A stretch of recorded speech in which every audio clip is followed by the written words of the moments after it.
প্রিয় অষ্টম শ্রেণীর ছাত্রছাত্রীরা এডুকেয়ার স্টাডি সেন্টার চ্যানেলে তোমাদের স্বাগত।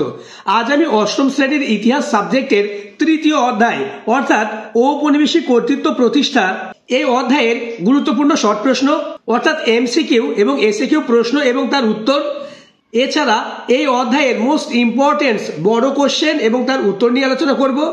ভিডিওতে দেখানো প্রশ্নগুলি থেকে 100% পরীক্ষায় কমন পাবে, তাই তোমরা খাতা ও পেন বার করে প্রত্যেকটি প্রশ্ন খাতায় লিখে নাও। আর কথা না বাড়িয়ে শুরু করছি আজকের আলোচনা। অষ্টম শ্রেণীর তৃতীয় অধ্যায় ঔপনিবেশিক কর্তৃত্ব প্রতিষ্ঠা এই অধ্যায়ের মোস্ট ইম্পর্টেন্ট প্রশ্ন এবং নির্ভুল উত্তর। অষ্টম শ্রেণী ইতিহাস তৃতীয় অধ্যায়, এই অধ্যায়ের শর্ট প্রশ্ন আলোচনার পরে আমরা এই অধ্যায়ের মোস্ট ইম্পর্টেন্ট বড় প্রশ্নগুলি অর্থাৎ বড় প্রশ্ন আলোচনা করব। প্রথম প্রশ্ন, কোন প্রেসিডেন্সিকে সেন্ট জর্জ দুর্গ প্রেসিডেন্সি বলা হতো?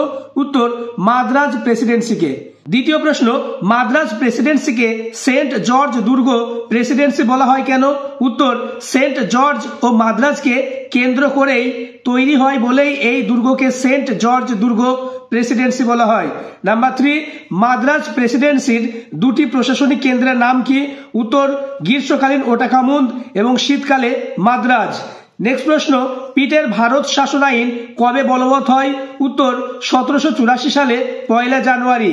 পরের প্রশ্ন, বাংলা, বিহার, উড়িষ্যা, আসাম ও ত্রিপুরা অঞ্চল মিলে যে প্রেসিডেন্সি গড়ে উঠেছিল তার নাম কি? উত্তর, বাংলা প্রেসিডেন্সি। নেক্সট, কত সালে রেগুলেটিং অ্যাক্ট পাস হয়? উত্তর, 1773 সালে। 7, কোন আইনের ফলে কলকাতা ভারতের ব্রিটিশ শাসনের রাজধানীতে পরিণত হয়?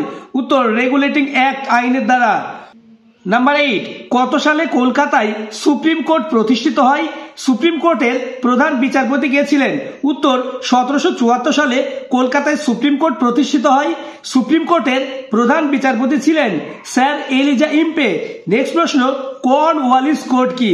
উত্তর, লর্ড কর্নওয়ালিস 1793 সালে আইনগুলি সংহত করে যে কোড বা বিধিবদ্ধ আইন চালু করেন তাকে কর্নওয়ালিস কোড বলে। নেক্সট, কে কত সালে ফোর্ট উইলিয়াম কলেজ প্রতিষ্ঠা করেন? উত্তর, লর্ড ওয়েলেসলি 1800 সালে ফোর্ট উইলিয়াম কলেজ প্রতিষ্ঠা করেন। পরের প্রশ্ন, কার আমলে সরকারি চাকরিতে ইংরেজি জ্ঞানকে আবশ্যিক করা হয়েছিল? উত্তর, লর্ড হার্ডিঞ্জের আমলে। নেক্সট, কে কবে এশিয়াটিক সোসাইটি প্রতিষ্ঠা করেন? উত্তর, উইলিয়াম জোন্স 1784 সালে এশিয়াটিক সোসাইটি প্রতিষ্ঠা করেন।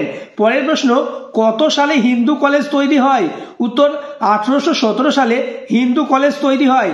পরের প্রশ্ন, কে বেনারসে হিন্দু কলেজ প্রতিষ্ঠা করেন? উত্তর, জোনাথন ডানকান বেনারসে হিন্দু কলেজ প্রতিষ্ঠা করেন। পরের প্রশ্ন, a grammar of the Bengali language গ্রন্থটি কে কত সালে রচনা করেন?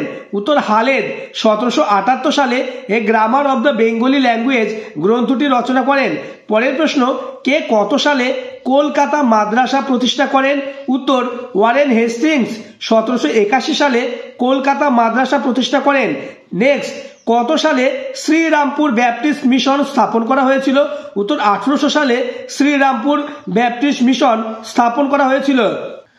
পরের প্রশ্ন, টমাস মেকলে কে ছিলেন? উত্তর, জেনারেল কমিটি অফ পাবলিক ইনস্ট্রাকশনের সভাপতি ছিলেন টমাস মেকলে। নেক্সট, বাংলা ভাষার প্রথম পূর্ণাঙ্গ বই কোনটি?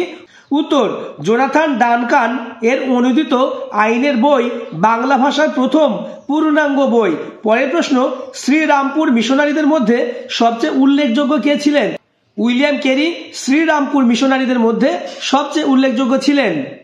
পরের প্রশ্ন আলোচনার আগে যারা এখনো আমার চ্যানেলটিকে সাবস্ক্রাইব করোনি, এখনই চ্যানেলটিকে সাবস্ক্রাইব করে পাশের বেল আইকনটি প্রেস করে নোটিফিকেশন অল করে দাও। তোমাদের জন্য ইতিমধ্যেই আমি ইতিহাসের প্রথম এবং দ্বিতীয় অধ্যায়ের মোস্ট ইম্পর্টেন্ট শর্ট প্রশ্ন এবং বড় প্রশ্ন নিয়ে আলোচনা করেছি। যারা এখনো দেখোনি, ডেসক্রিপশনে লিঙ্ক দেওয়া থাকবে, দেখে নেবে। এছাড়াও ভূগোলের প্রথম এবং দ্বিতীয় অধ্যায়ের প্রশ্ন উত্তর আলোচনা করা হয়েছে, ডেসক্রিপশন থেকে দেখে নেবে। পরবর্তী ভিডিওতে তোমাদের অন্যান্য সাবজেক্টের অধ্যায় ভিত্তিক ইম্পর্টেন্স প্রশ্ন উত্তর নিয়ে আলোচনা করব। তাছাড়া প্রত্যেকটি সাবজেক্টের ফার্স্ট ইউনিট টেস্টের সাজেশন নিয়ে আলোচনা করা হবে, তাই অবশ্যই আমার চ্যানেলটিকে সাবস্ক্রাইব করে পাশের বেল আইকনটি প্রেস করে দেবে। পরের প্রশ্ন, আলেকজান্ডার ডাব কে ছিলেন? উত্তর, Scottish missionary. Next, Bethune school কার উদ্যোগে তৈরি হয়? উত্তর, জন এলিয়ট ড্রিঙ্ক ওয়াটার বেথুনের। উদ্যোগে তৈরি হয় বেথুন স্কুল। পরের প্রশ্ন, বাংলায় কে ইজলাদারি ব্যবস্থা চালু করেন? Warren Hastings. কে কত সালে চিরস্থায়ী বন্দোবস্ত চালু করেন? উত্তর, কর্নওয়ালিস 1793 সালে। পরের প্রশ্ন, পাঁচশালা বন্দোবস্ত কে চালু করেন? উত্তর, ওয়ারেন হেস্টিংস। নেক্সট, বাংলার নদীপথগুলিকে কে জরিপ করেন? উত্তর, জেমস রেনেল। পরের প্রশ্ন, ভারতের প্রথম সার্ভেয়ার জেনারেল কে ছিলেন? উত্তর, জেমস রেনেল। নেক্সট, বাংলার নদীপথগুলি জরিপ করে রেনেল মোট কটি মানচিত্র নির্মাণ করেন? উত্তর, 16টি। তোমাদের জন্য ইতিহাসের তৃতীয় অধ্যায়ের মোট 37টি শর্ট প্রশ্ন আমি আলোচনা করেছি। এই 37টি প্রশ্ন ভালোভাবে প্র্যাকটিস করলেই 100% এর মধ্য থেকেই কমন পাবে। এবার আমরা দেখব এই অধ্যায়ের মোস্ট ইম্পর্টেন্ট বড় প্রশ্ন, অর্থাৎ বড় প্রশ্নগুলি। বড় প্রশ্ন আলোচনার আগে যারা এখনো আমার চ্যানেলটিকে সাবস্ক্রাইব করোনি, এক্ষুনি চ্যানেলটিকে সাবস্ক্রাইব করে পাশের বেল আইকনটি প্রেস করে নোটিফিকেশন অল করে দাও এবং ভিডিওটি তোমার বন্ধুদের মধ্যে শেয়ার করে দাও। লর্ড উইলিয়াম বেন্টিং এর শাসন সংস্কারগুলি কি কি? উত্তর, বিভিন্ন সংস্কার কার্যের জন্য লর্ড উইলিয়াম বেন্টিং এর শাসনকাল স্মরণীয়। শাসন সংস্কার, নাম্বার 1, বেন্টিং এর আমলে ভারতীয়দের পুনরায় ডেপুটি ম্যাজিস্ট্রেট, ডেপুটি কালেক্টর প্রভৃতি পদে নিয়োগ করা চালু হয়। নাম্বার 2, ব্রিটিশ কোম্পানির কর্মচারী নিয়োগের ক্ষেত্রে জাতি, ধর্ম, বর্ণের পরিবর্তে শুধুমাত্র যোগ্যতার বিচার করবে, এই নীতি চালু করার কথা বলা হয়। নাম্বার 3, ঠগী দস্যুদের দমনের উদ্দেশ্যে বেন্টিং একটি বিশেষ বিভাগ গঠন করে। ইংল্যান্ডের উদারবাদী ভাবধারার প্রতিফলন ঘটে তার সংস্কারের মধ্য দিয়ে। পরের প্রশ্ন, উইলিয়াম বেন্টিং এর যে কোনো দুটি সংস্কার কার্যের উল্লেখ করো। উত্তর, হিতবাদী দর্শন দ্বারা প্রভাবিত ভারতের governor general Lord William Bentinck ভারতবর্ষে জনসাধারণের উন্নতি ও মঙ্গল সাধনের জন্য নানা প্রকার সংস্কারমূলক কার্যাবলী পরিচালনা করেছিলেন। পয়েন্টস করবে লর্ড উইলিয়াম বেন্টিং এর দুটি সংস্কার কার্য। লর্ড উইলিয়াম বেন্টিং এর দুটি উল্লেখযোগ্য সংস্কার কার্য হলো, নাম্বার 1, প্রশাসনিক সংস্কার। গভর্নর জেনারেল বেন্টিং প্রশাসনে ভারতীকরণের সূচনা করেন এবং এর ফলে ডেপুটি ম্যাজিস্ট্রেট, ডেপুটি কালেক্টর প্রভৃতি পদে ভারতীয়দের নিয়োগ করা শুরু হয়। দ্বিতীয় পয়েন্টস, সামাজিক সংস্কার। তিনি 1830 খ্রিস্টাব্দে কর্নেল স্লিপম্যানের নেতৃত্বে উত্তর ও মধ্য ভারতে ঠগী দস্যুদের দমন করার জন্য একটি বিশেষ বিভাগ তৈরি করেন এবং ঠগীদের নিশ্চিহ্ন করেন। পরের প্রশ্ন, এশিয়াটিক সোসাইটি কেন প্রতিষ্ঠা করা হয়েছিল? উত্তর, উইলিয়াম জোন্স 1784 খ্রিস্টাব্দে এশিয়াটিক সোসাইটি প্রতিষ্ঠা করেন। উদ্দেশ্য, এশিয়াটিক সোসাইটি প্রতিষ্ঠার উদ্দেশ্য ছিল, নাম্বার 1, ভারতের প্রাচীন সভ্যতার চর্চা করা। পয়েন্টস করবে, ভারতের প্রাচীন সভ্যতার চর্চা করার জন্য তিনি এশিয়াটিক সোসাইটি প্রতিষ্ঠা করেন। দ্বিতীয় পয়েন্টস, ভারতীয় সাহিত্যের ইংরেজি অনুবাদ করা। তিনি ভারতীয় সাহিত্যকে আধুনিক ইংরেজি ভাষায় অনুবাদ করতে চেয়েছিলেন। প্যারা চেঞ্জ করে লিখবে, তিনি বিশ্বাস করতেন যে এর ফলে ভারতীয় শিক্ষিত সম্প্রদায়ের সঙ্গে ব্রিটিশদের সম্পর্ক দৃঢ় হবে। পরের প্রশ্ন, মোস্ট ইম্পর্টেন্ট, পশ্চিমবঙ্গের 90% স্কুলে এই প্রশ্নটি আসতে পারে। উডের প্রতিবেদন বর্ণনা অথবা টিকা লেখো উডের ডেসপ্যাচ।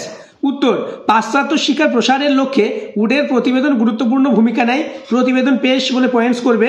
1754 খ্রিস্টাব্দের জুলাই মাসে বোর্ড অফ কন্ট্রোলের সভাপতি চার্লস উড এই প্রতিবেদন পেশ করে। পরের পয়েন্টস, প্রতিবেদনের বিষয় বা সুপারিশ। উডের প্রতিবেদনে প্রাথমিক থেকে মাধ্যমিক স্তর পর্যন্ত এক শিক্ষা কাঠামো গড়ে তোলার পরামর্শ দেওয়া হয়। পাশাপাশি এই প্রতিবেদনে পাশ্চাত্য শিক্ষা বিস্তারের মাধ্যম হিসাবে ইংরেজি ও ভারতীয় দুই ধরনের ভাষা চর্চার কথা বলা হয়েছিল। নেক্সট পয়েন্টস, ফলাফল। এই প্রতিবেদন অনুযায়ী কলকাতা, মাদ্রাজ, বোম্বাই এই 3টি প্রেসিডেন্সির 3টি বিশ্ববিদ্যালয় স্থাপন করা হয়। দ্বিতীয় পয়েন্টস, উচ্চ বিদ্যালয়ের সংখ্যা বাড়ানো হয়। তৃতীয় পয়েন্টস, দেশের বিভিন্ন অঞ্চলে অনেকগুলি প্রাথমিক বিদ্যালয় খোলা হয়। পরের প্রশ্ন, টিকা লেখো মেকলে মিনিটস। উত্তর, বেন্টিং এর শিক্ষা সচিব মেকলের প্রতিবেদন ছিল ব্রিটিশদের নতুন শিক্ষা ব্যবস্থার মূল পথপ্রদর্শক। পয়েন্টস করবে প্রতিবেদন পেশ। জেনারেল কমিটি অফ পাবলিক ইনস্ট্রাকশনের সভাপতি টমাস ব্যাবিংটন মেকলে ভারতবর্ষের শিক্ষার প্রসঙ্গে একটি প্রতিবেদন বা মিনিটস পেশ করেন। পরের পয়েন্টস, প্রতিবেদনের বিষয়বস্তু। মেকলের প্রতিবেদনে বলা হয়, ভারতে ব্রিটিশ ও ঔপনিবেশিক প্রশাসনের প্রধান উদ্দেশ্য হল ইংরেজি শিক্ষিত মধ্যবিত্ত শ্রেণী তৈরি করা। মেকলে এই প্রতিবেদনে আশা প্রকাশ করেন যে শিক্ষিত মধ্যবিত্তরা জন্মগতভাবে ভারতীয় হলেও রুচি, আদর্শ ও নৈতিক আচরণের দিক থেকে ব্রিটিশ হয়ে উঠবে।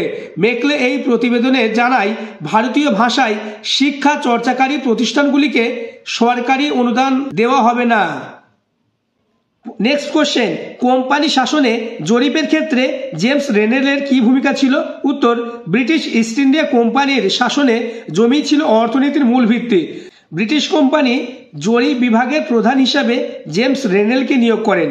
রেনেল বাংলার নদীপথগুলি জরিপ করে মোট 16টি মানচিত্র তৈরি করেন। পয়েন্টস, জমি জরিপ, কোম্পানির তরফে জমি জরিপ করা ও তার ভিত্তিতে রাজস্ব নির্ণয় করা বিশেষ গুরুত্ব পায়।